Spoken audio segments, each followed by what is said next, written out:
रात भर डंडा लेके हाँकता ही सांड, मैं भी चौकीदार, मैं भी चौकीदार। अरे ये किसानन के यही है कहानी, हथवा में लाठी डंडा यही है निशानी। कहीं सपा के एजेंट तो नहीं है?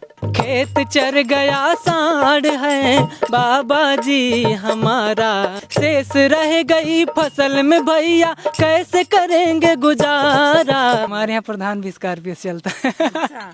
नौकरी जब ना लागी ए भैया भरी जवानी में, कोचिंगिया छोड़ के कूदब अब की प्रधानी में।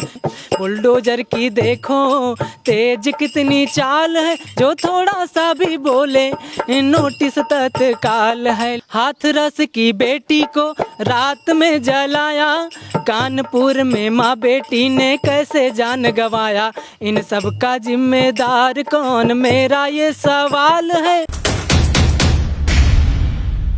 किसानों की समस्या ये है कि छुट्टा जानवर इस समय ज़्यादा टहल रहे हैं, तो किसान उनसे परेशान है और इतना परेशान कि घर में सो भी नहीं पाते हैं, रात रात खेतों में ही रहना पड़ता है। तो उस पर मैंने गीत लिखा था, देखिएगा। रात भर डंडा लेके हाँकत ही सांड, रात भर डंडा लेके हाँकत ही सांड, मैं भी चौकीदार, मैं भी चौकीदार। रात भर डंडा लेके हाँकत ही सांड, मैं भी चौकीदार, मैं भी चौकीदार।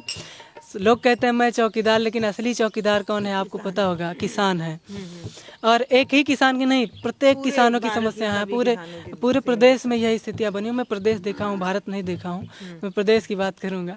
तो देखिएगा, हर एक किसानन के यही है कहानी, हथवा में लाठी डंडा यही है निशानी। हर एक किसानन के यही है कहानी, हथवा में लाठी डंडा यही है निशानी। खेतवा के चारों कैती के हैं आहनियार, खेतवा के चारों कैती के हैं आहनियार, फिर भी चौकीदार, मैं भी चौकीदार। रात भर डंडा लेके हाँकत ही सांड, मैं भी चौकीदार, मैं भी चौकीदार। कुछ इस तरीके से समझ। आप कहीं सपा के एजेंट तो नहीं है? मतलब इतना सरकार से आप सवाल खड़ा कर रहे हैं, वो कहाँ स्लोगन बनाए मैं भी चौकीदार, अब आप उनको चिढ़ा रहे हैं मैं भी चौकीदार कह के। मैं चिढ़ा नहीं रहा हूँ, मैं बता रहा हूँ कि असली चौकीदार है कौन। तो मतलब बताइए, कुछ मिलता है क्या पीठ पीछे टेबल के नहीं? अच्छा ये बताइए, ट्विटर पे चौकीदार जैसे मैं हूँ, ट्विटर पे लिख दूँ चौकीदार प्रदीप मौर्य, तो उससे कुछ फर्क पड़ने वाला है? चौकीदार नहीं हूँ ना मैं। लेकिन असली चौकीदार कौन है? खेत में जो बैठा है किसान, तो उसमें मैं कह रहा हूँ तो क्या गलत है? और रही बात पैसे की, तो ऐसा थोड़ी ना है कि मैं अपनी आवाज़ उठाऊंगा तो मुझे पैसा मिलेगा। तब भी अगर आप, मैं आंख बंद करके थोड़ी ना बैठा हूँ, मैं देख रहा हूँ कि मुझे समस्याएं हैं। अगर मुझे समस्याएं है तो मैं आवाज़ उठा रहा हूँ। क्या मुझे कोई पैसा देगा क्या कि तुमको मारा जा रहा है तुम इसका रिएक्शन दो? मुझे कोई एक थप्पड़ मारे और कोई कहे कि अब तुम्हें तभी मारना जब तुम्हें कोई पैसा देगा, अरे मुझे रिएक्शन देना है ना। अब मेरी समस्या है तो मैं ही रिएक्शन। बहुत सारे लोग तो देख रहे हैं, भारत में इतनी ढेर सारी आबादी है, सब तो ये समस्या देख रहे हैं, सब तो नहीं बोल रहे हैं। नहीं बोल रहे हैं, ऐसा नहीं। सड़क पे देखिए उतर करके लोग धरना दे रहे हैं, सदन में भी आवाज़ उठा रहे हैं। यदि हम लोकगीत के माध्यम से आवाज़ उठा रहे हैं तो यहाँ पर उठा रहे हैं। और किसानों की समस्याएं देखिए, और कई सारे गीत हैं, मैंने कई सारे गीत लिखे हैं, देखिए सुनाता हूँ मैं। देखिए किसानों की समस्याओं को लेकर के बहुत सारी समस्याएं। किसान प्रयास करते हैं कि हमारा खेत सुरक्षित रहे, उसके लिए चारों तरफ बाउंड्री, मतलब कि ये जो कांटे वाले तार आते हैं हाँ बंधवाते हैं। हालांकि उसको बीच में शायद नोटिस आयत कि वो आप नहीं बांध सकते, जानवर चोटिल हो जाते हैं। तो लोगों ने शौक वाला कुछ ऐसे प्रयास किया। और कुछ लोग करते क्या है कि अपने खेतों में जानवर से बचाने के लिए खेतों को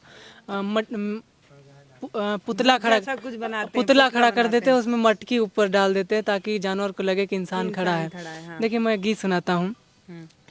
खेत चर गया सांड है बाबा जी हमारा, चाचा जी हमारा।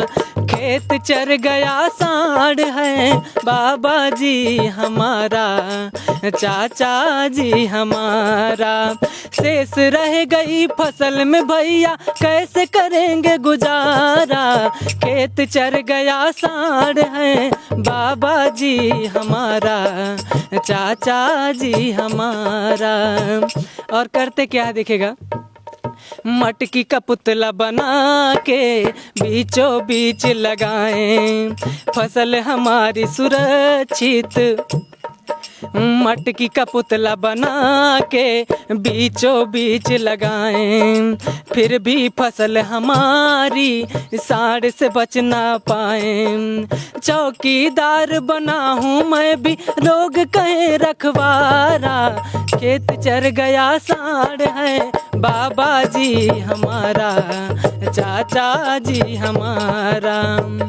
कुछ इस तरीके से समस्याएं हैं। और बात हुई थी कि 2 गुनी आय हो जाएगी, तो ऐसे में कैसे होगी? देखिएगा, आय 2 गुनी कैसी होगी कोई बताए, फसल हमारी सुरक्षित घर तक हम पहुँचाएं। किस मुद्दे पर नेताजी को कुर्सी दे दे दोबारा, खेत चर गया साड़ है बाबा जी हमारा, चाचा जी हमारा। कुछ इस तरीके से समस्याएं हैं, और ऐसी समस्याएं हैं तो हम लोग बोलते हैं।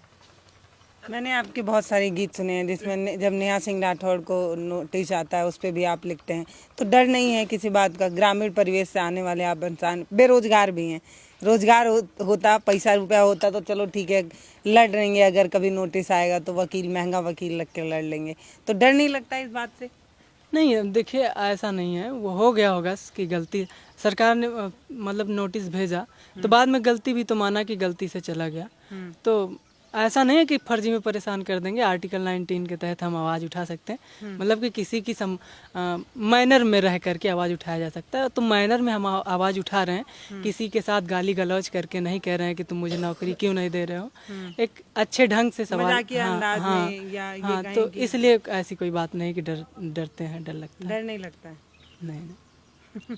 हालांकि व्यंग्य करते हैं तो उसमें काफ़ी एक गाना है आपका काफ़ी व्यंग्यात्मक है जिसमें आप वादे याद दिला रहे हैं, जो वादे हमें दिखाए गए थे। नौकरी का वादा था, 5 पैसा देने का अकाउंट में वादा था, वो सारे वादे को आप याद दिला रहे हैं। हाँ, देखिए मैं उसे सुनाता हूँ।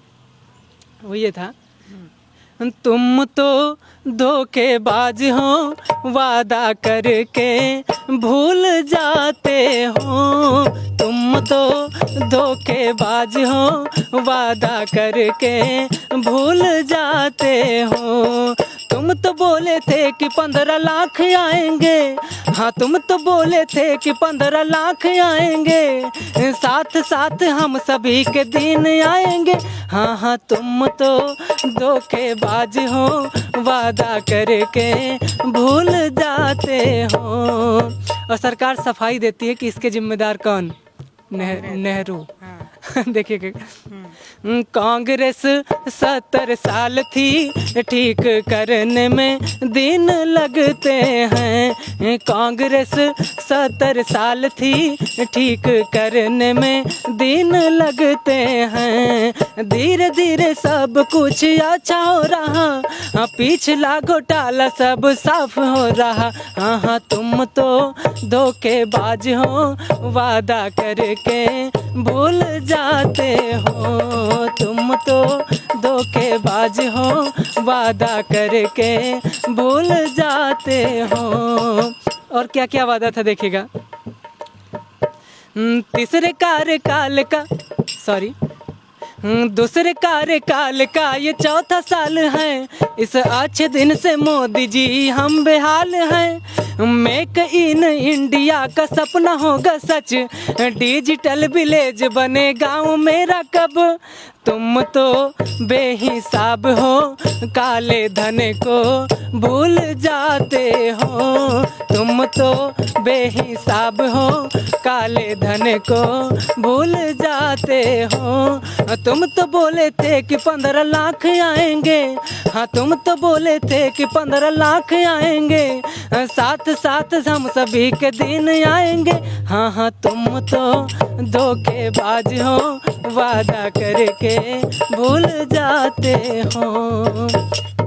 जब एक यूथ इंतज़ार करता है, कई साल मेहनत करता है, डिग्रियां लेता है, पढ़ाई करता है, लेकिन उसके बाद भी जब उसको नौकरी नहीं मिलती है, तो उसके पास क्या ऑप्शन बच जाता है, वो क्या तरीके अपनाता है? अगर हम यूपी और बिहार वालों को बोले तो हम लोग सीधे चुनाव में ही उतरने की बात करते हैं। तो आपका तो नहीं प्लान है कुछ ऐसा, या इस पे कुछ लिखा हुआ है? हाँ, इस पे मैंने लिखा था। दरअसल इस वजह से भी यहाँ जाने की सोचते हैं, क्योंकि उनको लगता है कि यहाँ पर ज़्यादा पैसा है।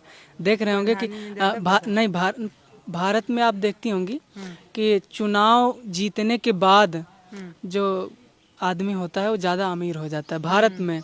और एक पत्रिका में लेख छपा था कि विदेशों में जो राजनीति में आने के बाद लोग गरीब हो जाते हैं, लेकिन भारत में यहाँ राजनीति पे जीतने के बाद सबसे पहले बुलेरो, स्कॉर्पियो सब द्वार पे खड़ी होती है। हाँ, 5 साल के हमारे यहाँ प्रधान भी स्कॉर्पियो से चलता है। अच्छा। छोटा से छोटा नेता फॉर्च्यूनर से चलेगा। तो कहीं ना कहीं भारत में ये होता है कि लोग राजनीति में आने के बाद अमीर हो जाते हैं, अभी देशों में गरीब हो जाते हैं। तो इसी वजह से बच्चे ज़्यादा प्रेरित होते हैं कि हम पैसा नौकरी से नहीं मिला तो दूसरे हाँ तरीके से हाँ, तो कहीं ना कहीं हम भी राजनीति में जाएं। तो उसमें मैंने लिखा था, देखिएगा, नौकरी जब ना लागी ए भैया, नौकरी जब ना लागी ए भैया, भरी जवानी में कोचिंगिया छोड़ के कूदब अब की परधानी में, कोचिंगिया छोड़ के कूदब अब की परधानी में। और क्या क्या विचार आते देखिएगा, सर्व समाज के सेवा में राहब, क्षेत्र में समय बिताइब हो, केहू जदी बीमार हो जाई अस्पताल पहुँचाइब हो, सुई दवाई मुफ्त कराइब, सुई दवाई मुफ्त कराइब, योजना आयुष्मानी में, कोचिंगिया छोड़ के कूदब अब की परधानी में, कोचिंगिया छोड़ के कूदब अब की परधानी में। और प्राइमरी स्कूल की क्या स्थिति उसको भी बदलने का प्रयास करेगा। देखिएगा एक युवा क्या क्या सोचता है जब चुनाव लड़ने के बारे में सोचता है तो उसके दिमाग में और क्या क्या सवाल क्या चीज आते देखिएगा। प्राइमरी स्कूल के अपने कॉन्वेंट तब्दील करब, मास्टर साहेब जब न चढ़ाई हैं, मास्टर साहेब जब न पढ़ाई हैं, बातचीत से डील करब, प्राइमरी स्कूल के अपने कॉन्वेंट तब्दील करब, मास्टर साहेब जब न पढ़ाई हैं, बातचीत से डील करब, दरिया पंजीरी सबके देवाइब, दरिया पंजीरी दब के देवाइब, आंगनबाड़ी में कोचिंगिया छोड़ के कूदब अब की परधानी में, कोचिंगिया छोड़ के कूदब अब की परधानी में। कुछ इस तरीके से विचार करता है युवा। और अभी मैंने बात की सरकारी स्कूल की, तो मैंने कहा नहीं कि टीचर भी बनना है। नहीं, सरकारी स्कूल की क्या स्थिति है मैं उस पर भी सुना देता हूँ 4 लाइन। मैंने भी बात की कि सरकारी स्कूल को कॉन्वेंट में बदलने की बात कर रहा है युवा। तो ऐसा क्यों कर रहा है? क्योंकि सरकारी स्कूलों की स्थितियाँ सही नहीं है। देखिए मैं 4 लाइन में सुनाता हूँ मैं। सुनो देश के प्यारे वासी, हमारी बात का ध्यान लगाए, आकर देखो हमारी यूपी बाबा रहे सरकार चलाए, यहाँ बने सरकारी स्कूल बिल्डिंग देखा खूब लहराए, 200 लड़का पर 2 ठो मास्टर अंदर जई हैं तुम्हें दिखाए, 200 लड़का पर 2 ठो मास्टर। ऐसा होता है हाँ, हमारे यहाँ भी है। मैंने वही देख बहुत कवरेज किया है। हाँ, तो उसमें क्या क्या स्थितियाँ हैं देखिएगा। मैं ये कल्पना का स्कूल है या रियल में? ये रियल में है, ये रियल की स्थितियां हैं। देखिएगा आगे मैंने क्या लिखा था। कक्षा माँ बढ़ के जो देखियो लड़का रहे हैं खूब चिल्लाए, लड़का बिना किताब के पढ़ रहे बाबा गे हैं यह बिसराए, यहाँ पढ़े मजदूर के लड़का यहाँ से नजर नहीं जाए, जो तनिक आवाज उठा मैं उनका दिन ही जाए दबाए, जो तनिक आवाज उठा मैं। काफ़ी दिनों तक ऐसा हो जाता है कि सत्र चलता रहता है और बच्चों को किताबें नहीं मिल पाती हैं। ऐसा सरकारी स्कूल में होता है। 6-6 महीने बीत गया, मैंने देखा था तभी मैंने लिखा था, पहले गीत लिखा था और इसको काफ़ी सारे लोगों ने अपने पेज में डाला, मतलब कि विपक्ष वाले जो नेता लोग हैं। इसी वजह से आप लोगों का सवाल होता है कि आप लोगों को वहाँ से इसलिए सवाल नहीं होता। अभी आपने बुलडोजर पे भी एक गाना गाया था कि ये देखो बुलडोजर की रफ्तार ऐसे करके कुछ। तो जब ऐसे गाने हम सुनते हैं तब हमें लगता है कि आप तो पूरा चश्मा लगा के सरकार को ही देख रहे हैं। हाँ तो इस वो है क्या, वो बुलडोजर वाला? हाँ तो मैंने लिखा था, हम्म देखिए मैं देख के सुनाता हूँ। हम्म। तो जब आप ऐसे सरकार को मैं भी चौकीदार वाले स्लोगन पे लिखेंगे, फिर बुलडोजर पे सवाल करेंगे, तो लगेगा ना कि मतलब एक तरफा आप बात कर रहे हैं। बुलडोजर पे मैंने गीत नहीं, देखिए अगर सवाल सत्ता से नहीं किया जाएगा तो क्या किससे किया विपक्ष से किया जाएगा? तो यही समझाइए लोगों को। जब हम अगर मैं विपक्ष से सवाल करूंगा मैं समझ रही हूँ, यही समझाइए लोगों को, भुक्तभोगी हूँ मैं भी इस चीज़ की। जब हम सरकार से सवाल करते हैं तो लोगों को लगता है देखिए कि मतलब एक हमें एग्जाम्पल देके मैं बताता हूँ। हाँ। यदि अगर मुझे ये कपड़ा खरीदना होता है तो मैं अपने पापा से कहता हूँ, पापा से नहीं कहूंगा तो किससे कहूंगा? पड़ोसियों से कहूंगा। तो उसी तरीके से अगर मुझे रोजगार चाहिए, शिक्षा चाहिए, चिकित्सा चाहिए, या जो भी जरूरतमंद की चीजें हैं, अगर मैं अपने मुख्यमंत्री जी से, प्रधानमंत्री जी से नहीं कहूंगा तो क्या विपक्ष में बैठे लोगों से कहूंगा? मुख्यमंत्री जी से कहूंगा ना, प्रधानमंत्री जी से कहूंगा, अपने सांसद जी से कहूंगा। तो उस तरीके से मैं कहता हूँ। यदि लोग उसको गलत वे में समझते हैं तो समझना चाहिए हमारी भी विचार। तो लोग कहेंगे लोगों का काम है क्या? हम लोग का काम है कहना, लोगों का काम है। अच्छा प्रदीप जी, मुझे ये बताइए, जैसे आप बेरोजगार हैं तो आप नौकरी मांग रहे हैं सरकार से, ठीक है, समझ में आता है। आपके पिता किसान हैं, आप किसान की समस्या बताते हैं, समझ में आता है। लेकिन आप जो है वो चौतरफा सरकार को ना घेर रहे हैं। जैसे बॉल है ना, वैसे आप चौतरफा घेर रहे हैं, वैसा लग रहा है। बुलडोजर पे मैंने आपके कई गाने सुने हैं, वो क्या कारण है बुलडोजर पे गीत लिखने का, ये बताइए पहले। जैसे नोटिस दे दी जाती है तो उस समय मैंने नेहा सिंह राठौड़ को जो नोटिस दी गई थी उस पे आप लिखे थे। तो उस पे मैंने उस पे लिखा था। तो ऐसे था कि लोगों पर तानाशाही, जनता बेहाल है, जो थोड़ा सा भी बोले नोटिस तत्काल है। लोगों पर तानाशाही, जनता बेहाल है, जो थोड़ा सा भी बोले नोटिस तत्काल है। और क्या क्या है देखेगा, कोर्ट केस और संविधान को ये तो भूल गए हैं, सही गलत की तराजू को खुद ही पकड़ लिए हैं। बुलडोजर की देखो तेज कितनी चाल है, जो थोड़ा सा भी बोले नोटिस तत्काल है। लोगों पर तानाशाही, जनता बेहाल है। और क्या क्या समस्याएं हैं, बहुत सारी घटनाएं होती हैं। हाथरस की बेटी को रात में जलाया, कानपुर में माँ बेटी ने कैसे जान गंवाया। इन सब का जिम्मेदार कौन, मेरा ये सवाल है। जो थोड़ा सा भी बोले नोटिस तत्काल है। लोगों पर तानाशाही, जनता बेहाल है। कुछ इस तरीके से स्थितियां हैं। और फिर मैंने इस व्यंग्यात्मक रूप से लिखा था कि बुलडोजर का जो ड्राइवर, उसका भी कारोबार बढ़ गया है। वो भी अपने आप को गौरवान्वित महसूस कर रहा है कि मैं भी मुख्यमंत्री का राइट हैंड हो गया हूँ। तो उस पर मैंने लिखा था कि कल्पना थी, देखेगा, आए हम बुलडोजर को साथ लेके, आए हम बुलडोजर को साथ लेके, जाएंगे तुम्हारा घर नाश करके। आए हम बुलडोजर को साथ लेके, जाएंगे तुम्हारा घर नाश करके।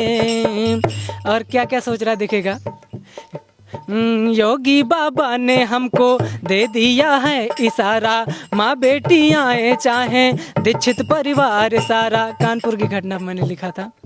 योगी बाबा ने हमको दे दिया है इशारा, माँ बेटी आए चाहे दीक्षित परिवार सारा।